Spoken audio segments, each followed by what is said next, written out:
The government's job is to keep the American people passive, calm, content. When you start saying that there's spy balloons over missile bases in the United States, your average American does not stay passive and content. They start paying attention. And that's the thing that is so true about our current government. The government's job is to keep us willfully ignorant. The information can be there, but we want you to voluntarily choose ignorance instead. If you have to choose between the headlines or Netflix, please choose Netflix. If you have to pick between what you're going to watch on YouTube, I hope it's, you know, girls in bikinis on trampolines and not intelligent podcast conversation. So damn true, man. So spot on. But from a CIA spy and FBI special agent in charge perspective, for you to, when you were doing your jobs, which would you prefer? Would you prefer ignorant American people? Right. Absolutely. Every day. Less they know, the better, easier our job is. Yes. Saying the quiet part out loud there. Get out of our hair. You know Easy. what we want. What you want, and when you're a government professional, when you're in charge of doing anything that has to do with making decisions to keep the American people safe, the last thing you want is for every American person to have a say. Think about every parent out there. Do parents let their kids vote on what they're going to have for dinner?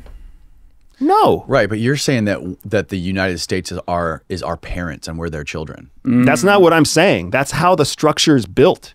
What do we call the founding fathers? Yeah. Oh my God. Fair. Point taken. Not only is it what it is, it's what we fucking want. And for all the bitches out there right now crying or pissing up a storm because they're hearing us call, I want to be treated like an equal and I want to have a say. No, you don't. You don't. You want to be able to get on your Pornhub and whack off when you want to and be done with your day and go to sleep willfully ignorant about all the crazy shit out there trying to kill you. Because it's easier. It's easier. It's such a... More peaceful. It's such a conundrum because they want us to be ignorant, but then why even let us vote? Why even have elections then? So the whole voting thing is interesting, right? The whole voting thing is interesting. Because if we just review the history of the United States was founded on what? White landowning men. That means you had to be white, and you had to own land, and you had to be a man, right? But when we talk about our founding, and when we bitch about it, and when, you know, social justice or whatever else starts coming through, we kind of take it out of order. First, we bitch about the fact that you have to be a man. Well, women should be able to have equal property rights too. And then we bitch about the race. Well, you shouldn't have to just be white. The last thing we talk about is the land owning part. Oh, you're saying we're... Okay. We're backwards. The reason that you had to be a land owning individual of any color was because then you're invested in the success of the country. Oh, that's not what I thought you were going to say. Okay. Now what we have is people complaining all the time that everybody's racially charged and sexually charged, and there's all these biases that separate us, instead of realizing, no, right? The people who were originally supposed to vote on the direction of the country were people who were vested in the success economically of the country. Now, any 18-year-old can vote. Even if they don't like the United States, they still have a vote, an equal vote to the land-owning, hyper-invested, highly patriotic American citizen, right?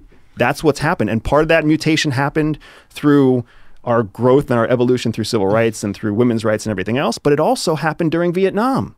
Prior to Vietnam, you had to be 21 to vote. You had to be 21 to vote. Really? You had to be 21 to drink. Yes. But then in Vietnam, the draft came, and the draft was how old?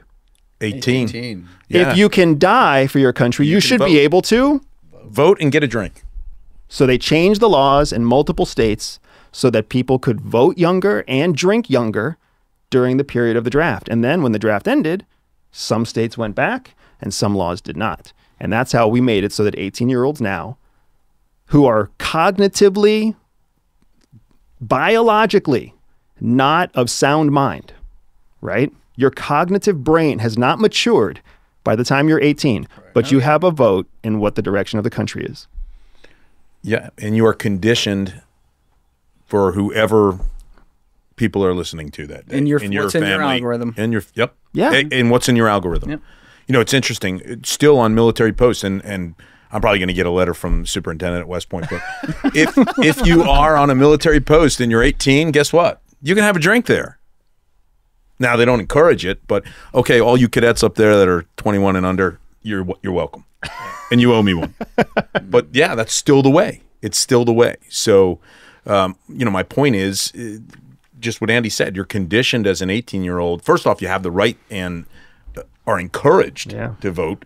Secondly, you really don't have any clue as to why you're voting. Yep, and no what it's context. about. So if they're going Some do. if they're going so out of their way, and I'm not just speaking about the U.S. here, I'm speaking about other governments as well. If they're going so far out of their way to, I don't know, what would you call it, push the UFO agenda or whatever, is that a part of the whole like keep everyone fat, dumb, and happy? Like, is that a piece of it? Where they like, is that a distraction? It's a nice distraction, right?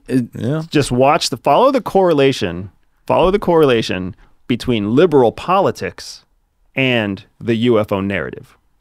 They go very close to each other, right? The Latin American countries that are the most vested in the UFO problem are also the most leftist countries. What about in this country, though? How so? What about in this I country? wouldn't have thought that. Like, I feel right like now we that's have a not very liberal government, and that's become a very hot button topic. And for many, many years, UFOs wasn't a topic at all. Yep.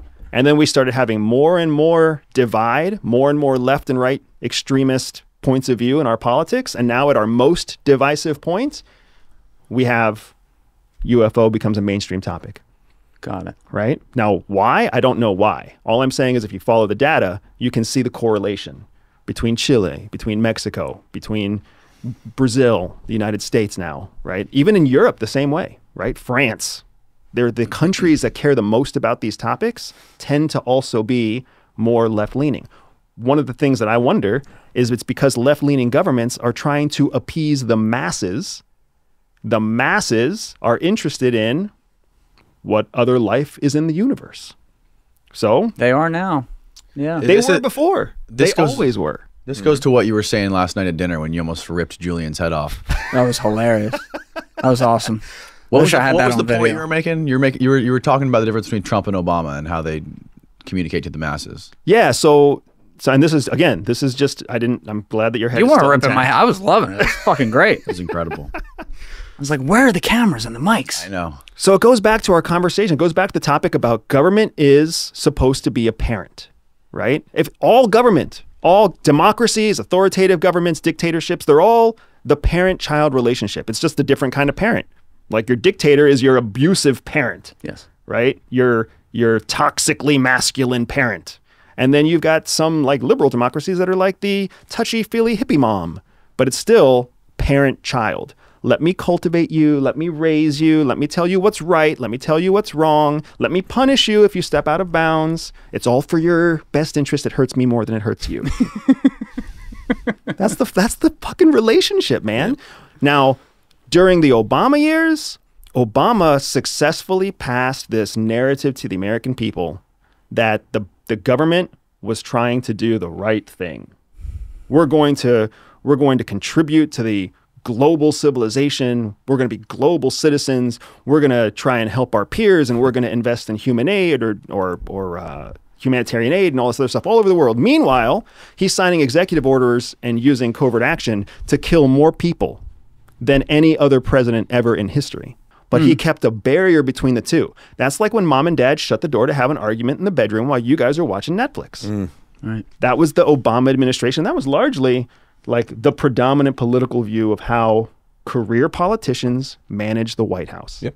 And then you were saying Trump is Trump came in. pull the curtain back. Correct. It's the Wizard of Oz moment, right? Yeah, man. He's like, let's open the curtain and look at the fucking wizard. It's a short, angry guy that has like dials and whatever else, right? And Trump did it because Trump's a businessman and he understands that the more people see what you do, the more they're divided.